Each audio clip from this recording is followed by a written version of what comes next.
and welcome to Telling the Tales, the podcast where we'll go through every single Telltale video game in some sort of order.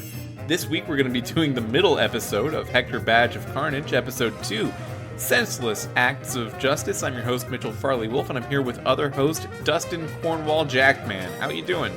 Which of us is the Hector and which of us is the Lambert? You hit the which so hard there that my ears almost exploded. Oh my goodness. Yeah, I think that makes you Hector. Thanks, man. I was hoping for the other one. I think, honestly, that, yeah, you're the Lambert. I don't know. Cool. I think you're in a better mood most of the time. Well, thanks. Not a compliment, just sort of an observation.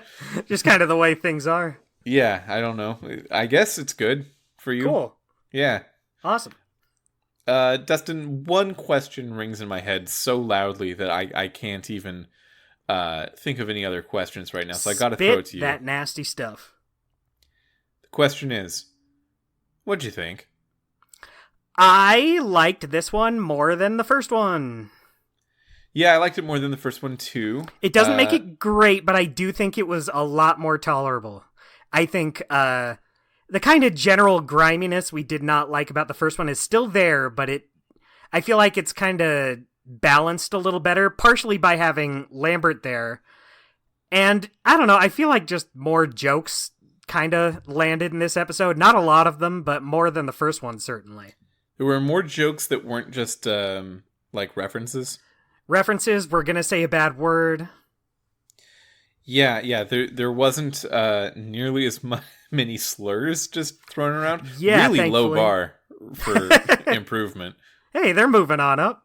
Yeah. Not as many slurs. Good for them. Good for them. But, I felt like there were a couple interesting ideas. I just felt like it worked better than the first one. I think that the structure of this episode was actually pretty interesting. Mm-hmm. Because they play at it like it's going to be the same thing that last episode was, which was, I think you could fairly describe as a send up of the Scum Bar Pirate Challenge, where you need to do 3 different things, and it makes you go to 3 different areas, and then once you accomplish those 3 things, then you come back, and then you get to move on to the next major chapter of the game, right? Right.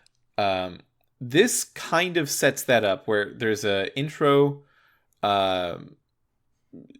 challenge act, which is I think a lot loftier of an intro challenge than last episode, or maybe most other episodes actually, where you're alternating between playing as Lambert and then playing as Hector. Yeah, I like that. Yeah, that was fun. More interesting.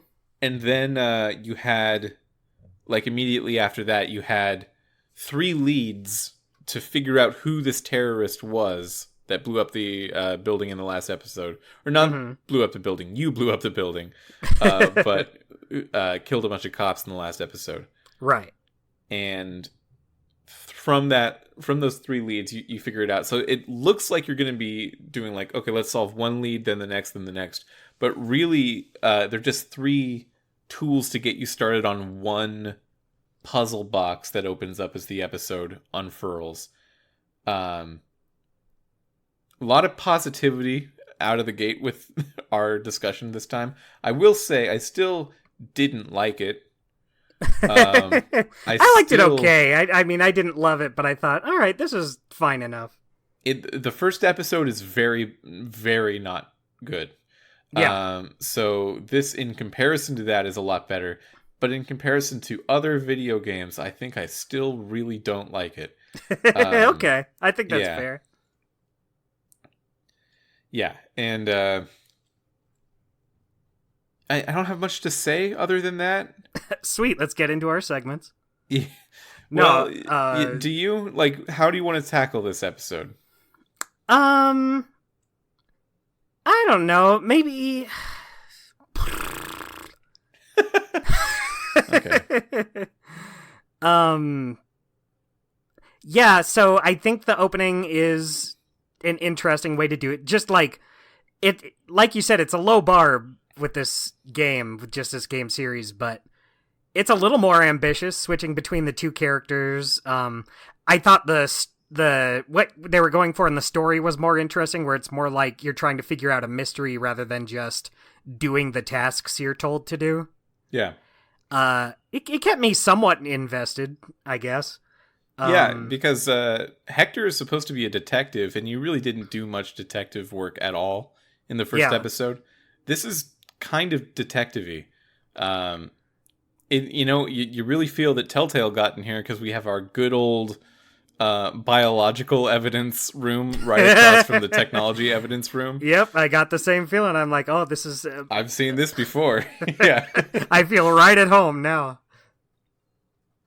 Yeah, that's the same layout as the CSI games. They always put a DNA and substance kind of evidence thing on one side, and then put a phone chip in a computer, and then you can see a guy's face on the other side. That's always how they divide it up. That's Telltale in a nutshell. I think that the gameplay design, the point and click adventure gameplay design of this game, I don't want to attribute to Telltale. I feel like that was Strand Looper getting better at their craft. Yeah. But there were some writing bits that you pointed out that, like, I wonder if Telltale was like, well, you shouldn't just make it all mean. Yeah, maybe. Yeah. Maybe lay off a little. Yeah. There was a skull in the evidence room that if you clicked on it, Hector would say Murray. So there's a little Monkey Island reference in there. Yeah. Yeah, that's fun. And that's video games, man. That's video games. Yeah, referencing other video games, that's when you know you did it well. That's when you know you're in a video game. Yeah. I mean, I said I felt like the humor landed a little more in this episode, but I don't even have that many, like, funny lines I wrote down. Well, it was less, like, offensively bad. Yeah. Yeah, it was a humorous time the whole way through. I don't think I laughed, but, like, maybe someone did. You know? You could recognize they were jokes. Yeah. Oh, yeah. You're not just using slurs for people as punchlines anymore quite as often. Quite as often. Not quite as often. A little. Yeah, there's still like one or two in there. Yeah. Yeah. So I think the strongest bit of this episode is the beginning part with Lambert. Yeah. Yeah, that was fun. I like switching between the two and trying to work out puzzles. And it's like, oh, he can use this. Oh, he needs those wheels from this. There he goes. Yeah, at one point, Hector blows up the building, and he's stuck in there. And the police bugged the pizza that Hector brought in for the guy, and Hector then ate it. I like this a little bit. this bit I liked a little bit. Where Mitchell, you sounded so ashamed to say that. I am. It sounded like you were struggling to say you enjoyed this pizza bit. I enjoyed this pizza bit. He pooped, and so he's got to talk to his poop because that's where he can communicate with Lambert. Yeah, It's pretty good. Yeah. It's pretty good, man. I guess it's a clever enough way to have your two characters communicate that suits this game. It's kind of the funniest thing I've ever seen. Like, just in general? Yeah. That's cool. Yeah, I didn't want to say it, but now that you said it, I agree. Yeah, and I've seen a banana peel. Just a banana peel. Those are pretty funny. Yeah. I think it's the funniest trash. The funniest, like, kind of trash you could have. Right, it's just, like, silly. It's like, oh, banana peel. Yeah, it's like the platonically ideal trash. Like, if you want to show someone having a bunch of trash in their house, you put a banana peel in it. Yeah, or like a bone. Yeah, or a banana peel sort of draped over a bone. You're in business now. Oh, that's like a puppet. Yeah, maybe there's a Cheeto bag in there. The platonically ideal trinity of trash types. Yeah, making video games is easy, I guess. We just did it. Yeah.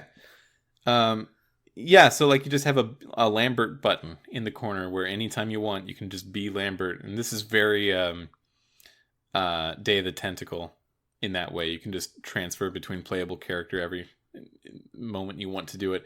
And they really don't do much with it. It's just this intro bit where sometimes Hector will find something that will be useful to Lambert, so you throw it out of the pipe that leads out of the building, and then sometimes Lambert will find something that'll be interesting to Hector, and there's a pipe that goes into the building, and that's basically the whole puzzle. It doesn't really involve much.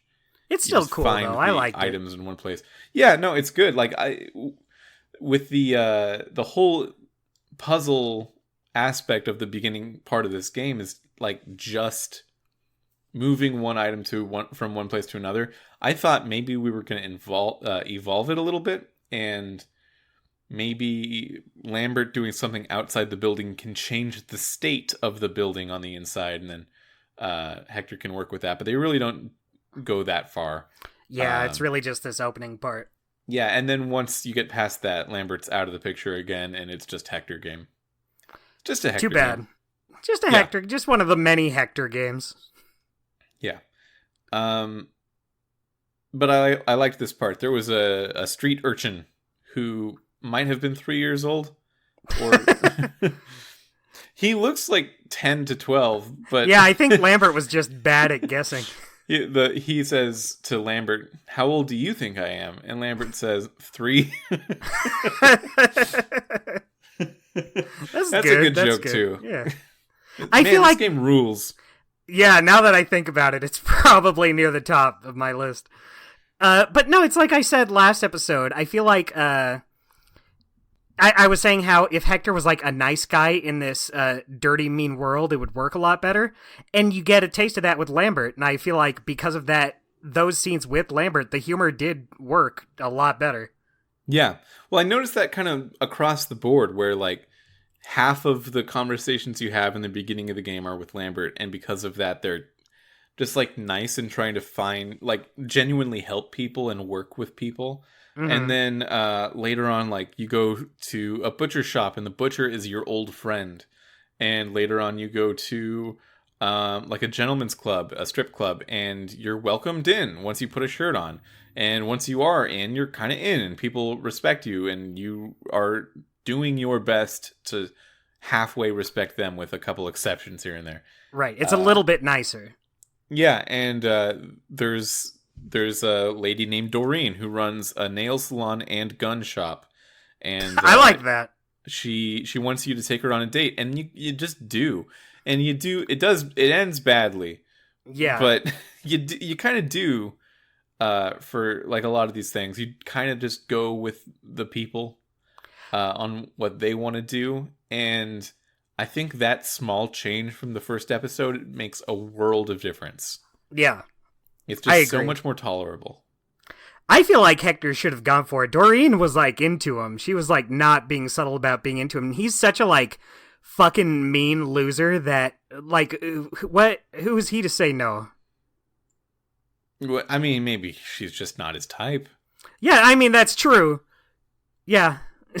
It doesn't seem like anyone is Hector's type.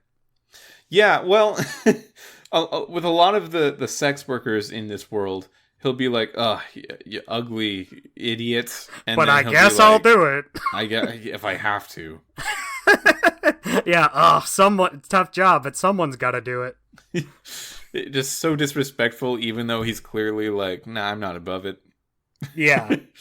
Yeah. That part didn't get better. That part still sucks. Yeah. Hector is still not good, and I don't like him. I don't like him either. Yeah. He's kind of a dick when you like think about it. Okay, let's make a pact. Only one more episode of this podcast can be about Hector.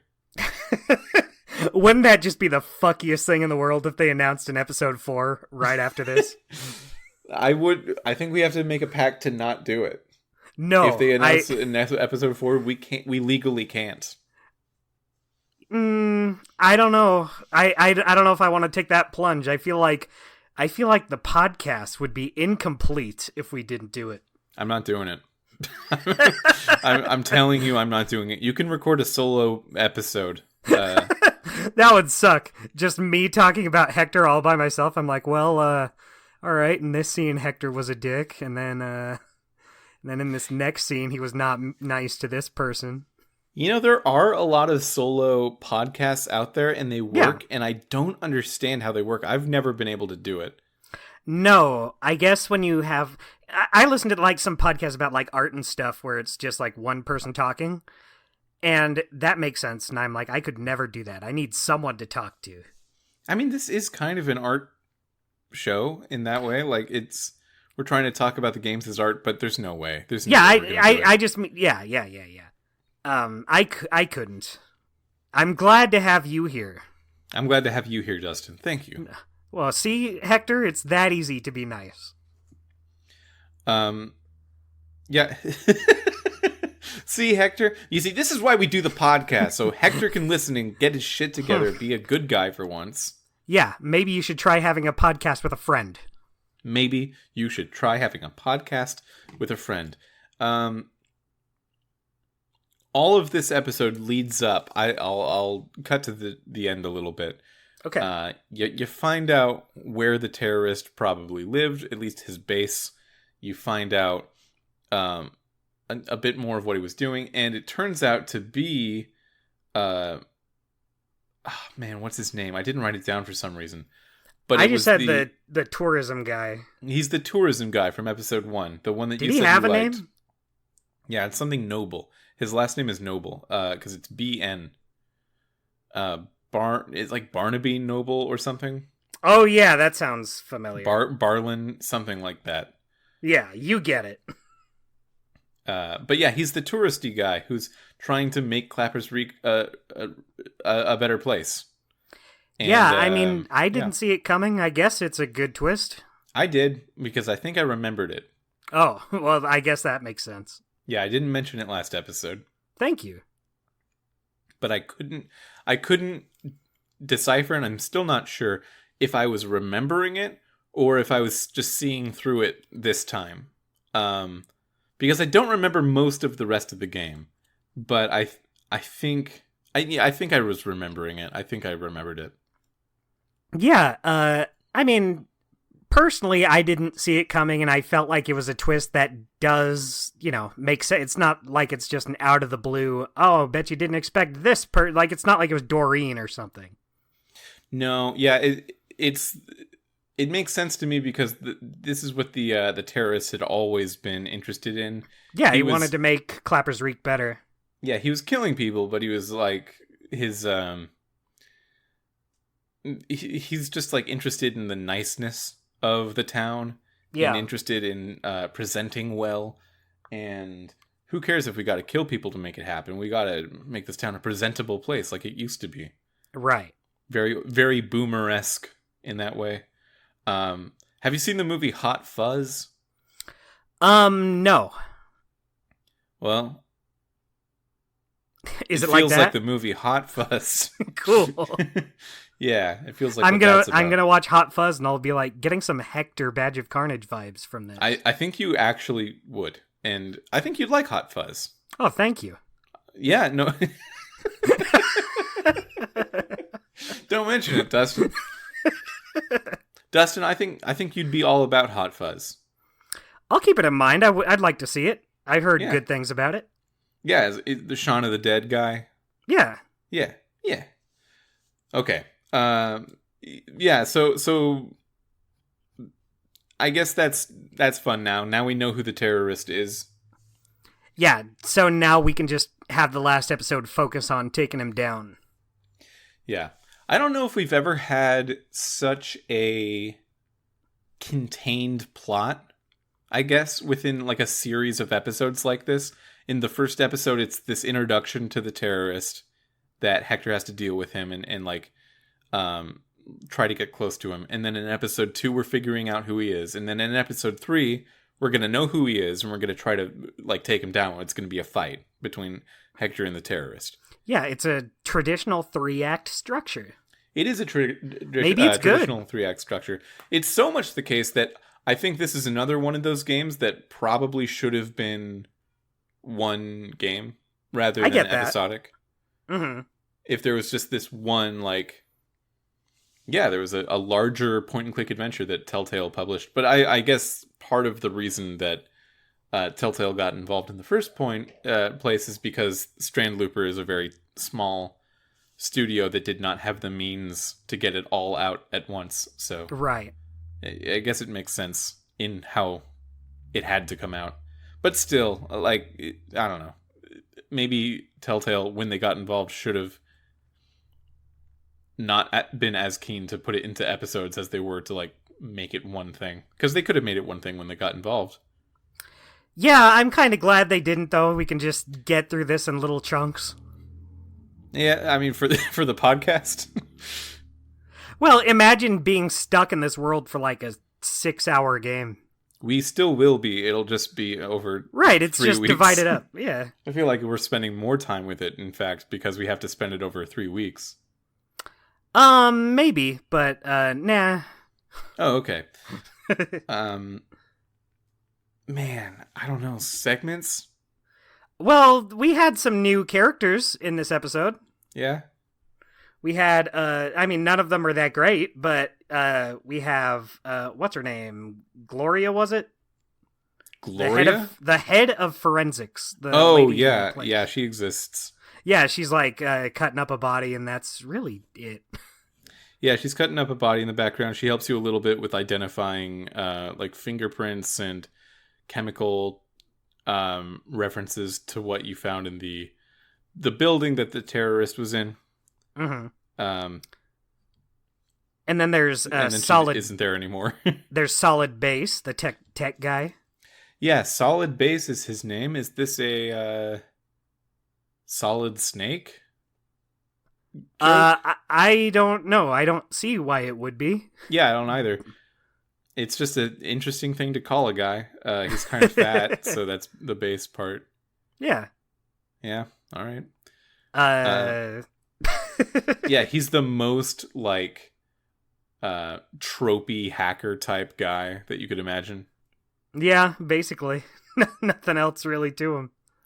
Yeah, you give him a cell phone and he's like, decoding a cell phone, child's play. Stupid people.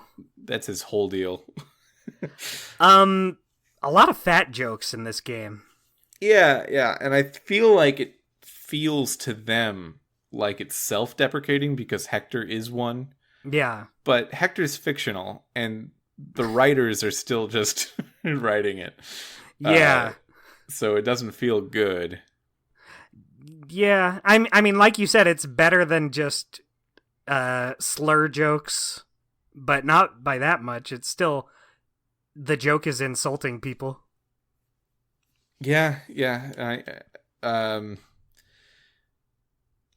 Like there's always a sex worker who's too fat. Yeah, there's one in this both of these episodes. Yeah, that's happened so far, and they're different people. And Hector, I like that she's married to the that one guy, the short guy who's at the strip club. They just have happy.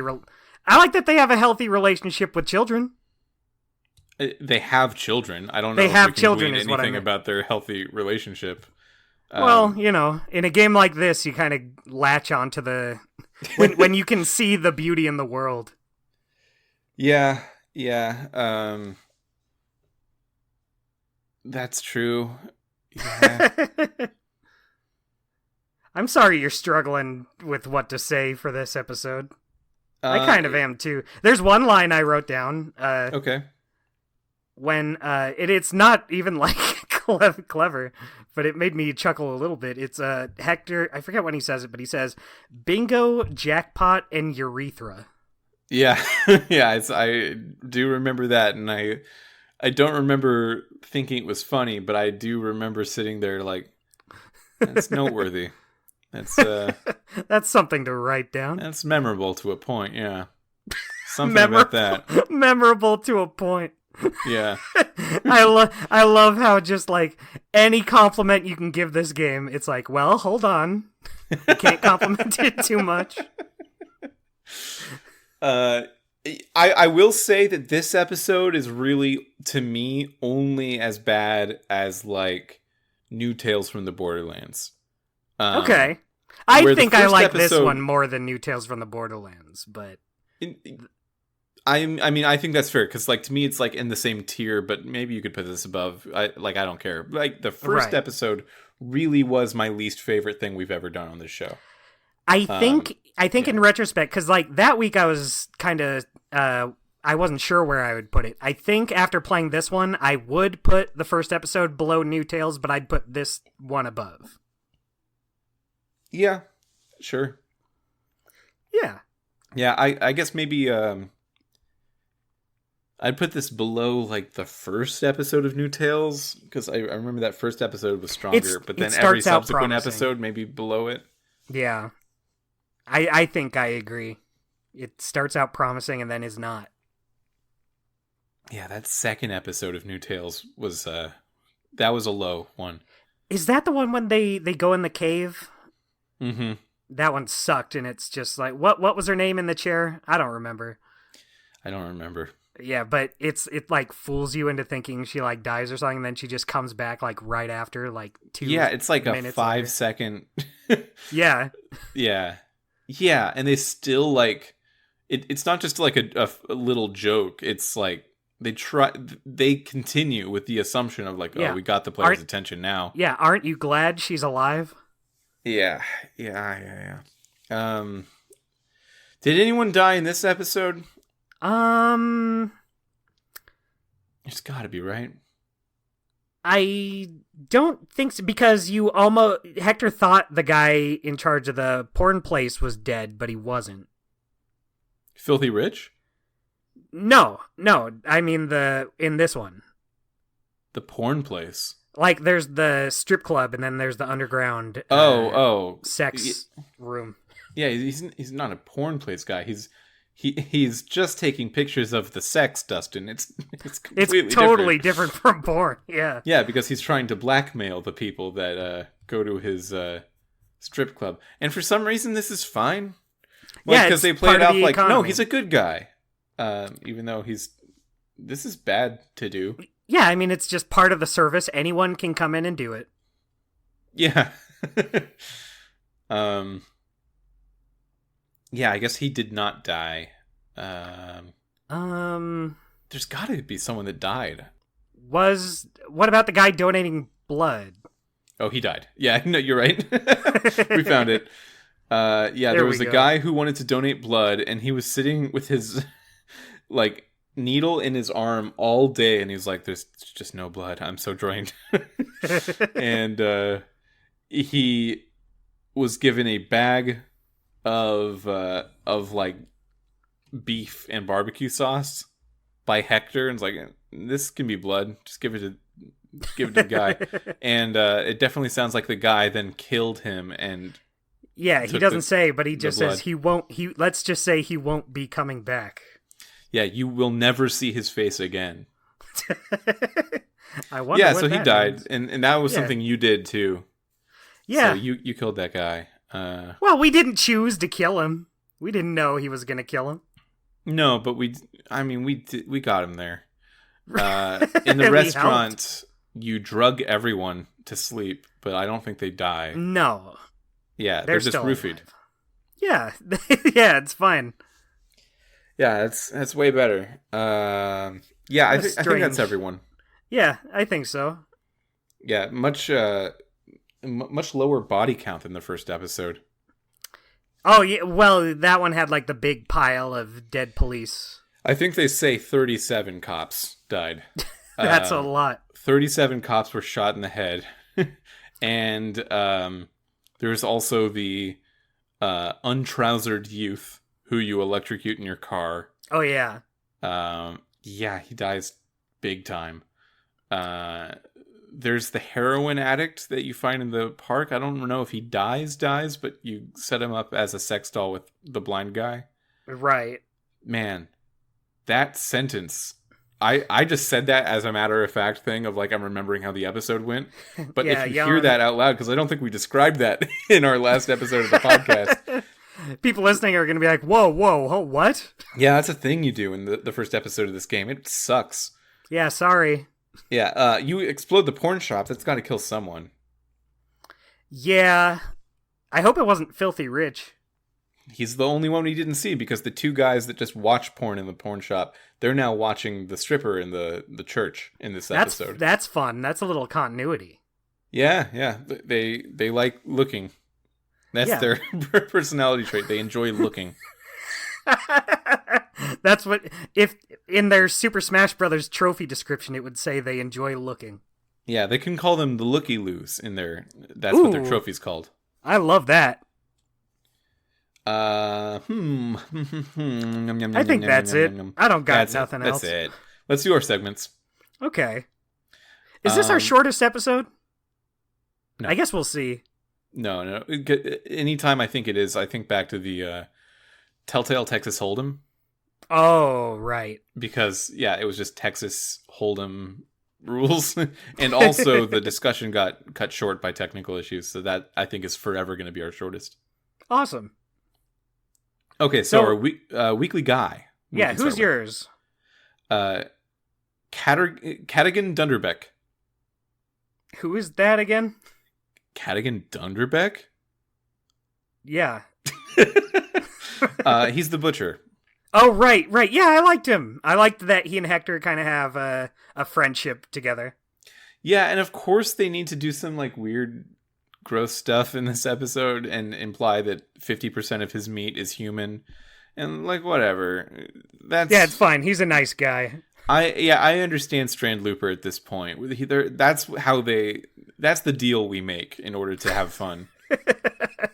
You just got to turn a blind eye to some things. Yeah. But he's just like a loving, sort of almost mentor figure to Hector in terms of meat eating. But maybe that's a big deal to him. And Hector talks about all of the meat-based crimes that he sometimes has to investigate and how Cadogan always helps him solve them because he's an expert butcher and he's got this expertly trained nose who can smell out the source of any sauce or meat or anything. Yeah, I like that guy. He's good. Yeah. I just thought he was nice. Yeah. How about you? I gave it to Lambert. You know, it's kind of an obvious choice, but I thought he works a lot better as a protagonist than Hector does. I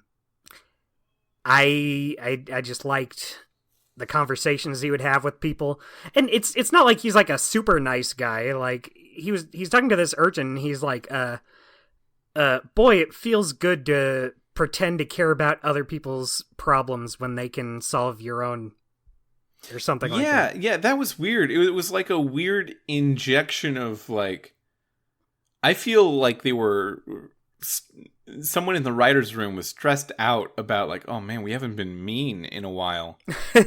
We haven't been shitty and gross as Lambert because he's nice. So let's make sure that like under the facade of being really stupid, so stupid that he's nice, he actually wouldn't care about others. he only acts nice because of his unintelligence. Yeah, this town's rubbing off on him. That sucks. He's feeling the cynical vibes of this town more and more each day. It's just the cynical game, like the idea that a character would only be nice and care about others if you're like Lambert and you're stupid, and you're so stupid you care about others, you idiot. Why would you do that? You actual fool. Or you're like the terrorist, where like you care about others, but you're willing to be completely evil in order to do that. That's the cynicism of this game. You would only ever care about the world around you if you're either stupid or have an ulterior motive. Yeah. But, I got some laughs out of Lambert here and there. The juxtaposition of his personality with everyone else worked a lot better. So I'm giving it to him. How about your golden moment? I put this is kind of a flip-flop since I put talking to the butcher. I just liked hearing about he and Hector's friendship together. I just thought it was a nice little moment. Well, I'll complete the flip-flop because my golden moment is when Lambert adopts the urchin. That's good. And yeah, he's not like there's no like ulterior motive there. He just tells him, Yeah. I am going to actually adopt you and be your dad. Go home to my home, and boy, won't my wife be surprised. She will definitely be surprised. Yeah. This kid is like telling you he wants you to adopt him, and this is another one of those things that we talked about last week where in any other adventure game you can't just like push through a conversation until they say yes. But in this one, Lambert has to say no a bunch of times because he really should not do this, and eventually he'll be given the option, maybe I should do it. And then he just why not? does say that he'll adopt him. I feel like adopting a whole ass person that you need to take care of for a long time is maybe not something you should be talked into. Yeah, no, that's true. That's something like, no, I am not in a good position to do this. This is a horrible, bad idea. That's not something you come around and say, well, what the hell? Why not? Yeah, it ties into my potent pickup. Ooh. My potent pickup is just the urchin's little matchstick house that he makes. And because he's had a hook for a hand until recently, he says, yeah, it's taken me 6 years to build this house out of matchsticks, which I think is so funny because he's got the other hand. But he's insisting on doing it in a very difficult way. Right, he has to do it for himself. Yeah, and then Lambert has to give it to Hector because Hector needs matches. And Lambert says, be very careful with this, my son made it. And it took him 6 years. And then he drops it down. He just throws it down a pipe and it breaks immediately before Hector can even see it. Maybe this game is funny. Maybe this game rules. That's my potent pickup. What about you? I just put the whole ass human heart you can carry around. Yeah, they do give you a human heart at one point. I guess I don't really have any reason, but I guess nothing in this episode really stood out to me as a potent pickup, but that one was at least memorable. Yeah, they're all pretty... They're all just kind of standard things they're all for puzzles. Standard objects. Nothing like having a guy in your inventory in the last episode or anything. Yeah, that was good. Yeah. Yeah, it was great. Yeah, that's this episode. Anything else you want to comment on? Not really. I mean, I did like it more than the first one, but it's still not like a whole ton to talk about. There was a moment where Hector ate an entire truck of beef. That's true. He did do that. A truck is a unit of beef. And it's... He ate one truck of beef. Yeah, if you have a hard time imagining it, I really don't know what to tell you. It's a bunch of... It's like a huge room-sized amount of beef on a spike, and then it's attached to a truck. And he ate it.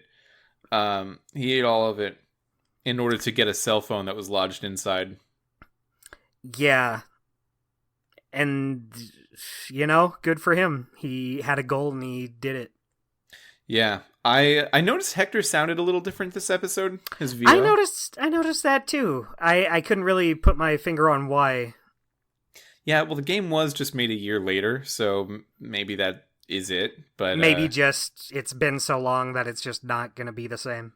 Yeah, he sounds more, I guess, more Cockney, I guess. It's hard to put a finger on. Slightly less gruff, maybe. Yeah, when he says the word something, he ends it with a K now, which is, I don't think he did that before. Interesting. So, yeah, it's almost like a British person's impression of what a poor British person would sound like, more than what last episode was, which was an Irish person's impression of what a poor British person would sound like. So a little more accurate, I guess. Yeah, good job, guys. Yeah. Let's see. Did I write down anything else that was interesting? You needed a beard. I wrote that down. Oh yeah, you needed a beard. Yeah. Created with the Telltale tool. I think that alone is reason to include it on this podcast. That was in the credits. Was this it game just was made in the Telltale tool, like all the other Telltale games that they use their just internal just episodes engine. 2 and 3? I don't know. Maybe the PC version of episode 1 was 2. I didn't check. Oh, that's a good point. Yeah, because this game launched only on iOS for the first year, for the first episode, and then the rest caught up to it. Okay. Yeah, that's enough. Yeah, we did it. Until next time, where we will check out the third and final episode of Hector Badge of Carnage, I bid you adieu. And Dustin and listeners, I hope that you all have a fantastic, wonderful American summer. Oh, Mitchell.